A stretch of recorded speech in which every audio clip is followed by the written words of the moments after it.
Hello everyone, welcome back to my YouTube channel again. अनि आज म चाहिँ फेरि काम गर्दैछु। के गर्नु, बुहारी मान्छे भएपछि काम त गर्नै पर्ने रहेछ, कति हो कति। अनि आज चाहिँ म सुन्तला गोड्दैछु, गोडेर मल लगाउनु पर्ने छ। अनि म एक्लै छुइनँ, मेरो हस्बेन्ड पनि हुनुहुन्छ, अनि सानो भतिजो केटा अनि आमा पनि आउनुहुन्छ होला एकछिनमा। अनि अब चाहिँ ढिला नगरिकन म चाहिँ सुन्तला गोड्नुतिर जान्छु। Where the seasons flow, we met where the stars take their flight. Every moment with you feels just right. Whisper your name in the rush of the breeze.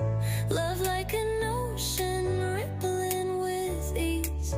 Heartbeats sink into the smell.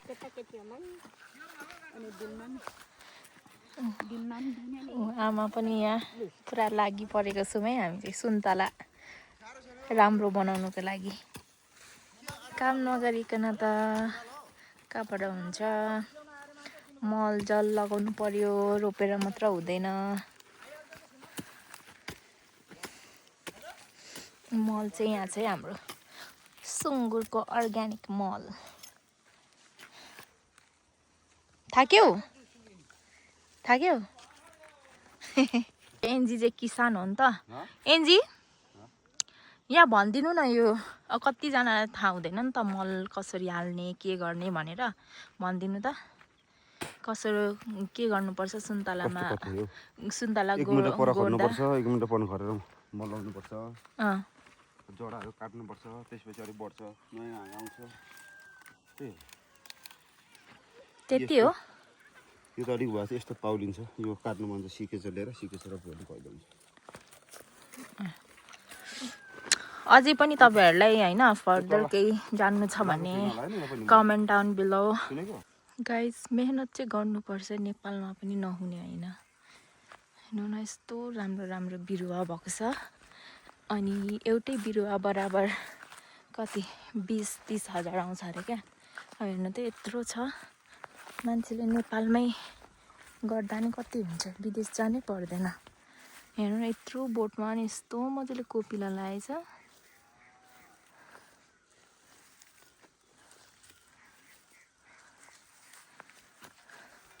अनि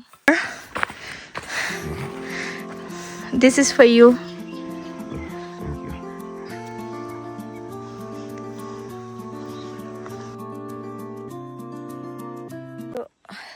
husband ji कहाँ जानुभयो भनेको त पुरा यसरी बिरुवाहरू काट्दै हुनुहुँदो रहेछ के।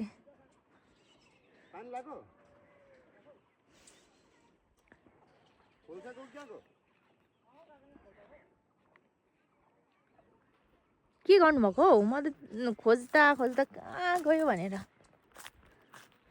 काटेको। हेन्जी किन काट्नु भएको यो? यसरी कहाँ गोडमेड गर्यो भने चाहिँ मजाले फल्छ।